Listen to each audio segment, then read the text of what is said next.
You know, when we're on the water, there's a lot of things we sometimes forget or overlook when it comes to boating. So we have some of the accessories and necessities, I should say, for a day on the water. One, of course, things like spare tire, those sorts of things are things you must have. But what are some of the other things that we oftentimes overlook, forget, wish we had?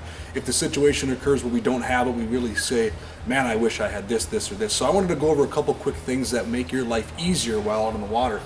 For one thing I always like to have a spare of is just a little section of oil. So there's oftentimes, depending on the motor you're using, it's not bad to have some spare oil in your boat. So the things start beeping and going off, you can go back there and reach and grab some oil, get it in there, get things back up and running. The other thing, of course, is a boat pump for your aerator. Oftentimes if you're fishing and your fish start to die or your live well shuts off, check your pump. It's not bad to have a spare one sitting inside back in a compartment, especially if you're a guide or tournament fisherman. I always carry an extra aerator to pump for my live well.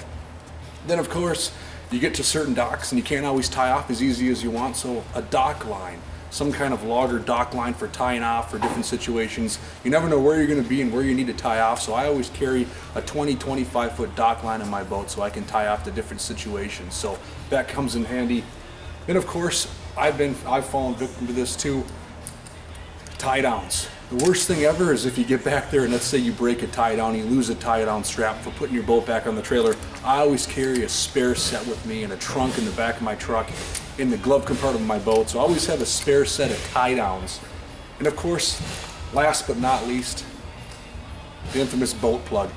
Make sure you have one of these in your truck, one of these in your boat that you're not using at all times. If you get to the axis and you forget the boat plug or an emergency occurs, you need to throw one in. They only cost a few bucks just to get the quick insert ones. Have a couple of these laying around to make sure you don't get stranded or anything happens.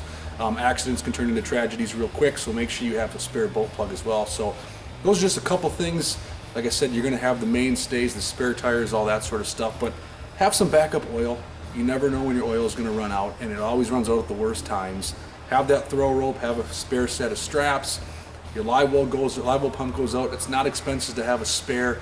So the key here is have a spare of a few things. Make a list, walk through your boat and see some of the wear and tear items that might go bad or wear out on you or something that could happen, and put some scenarios in place so that when you're on the water, you don't have any problems when you're out there fishing. So take some of those things to heart and get out there, catch some fish, and have fun this summer.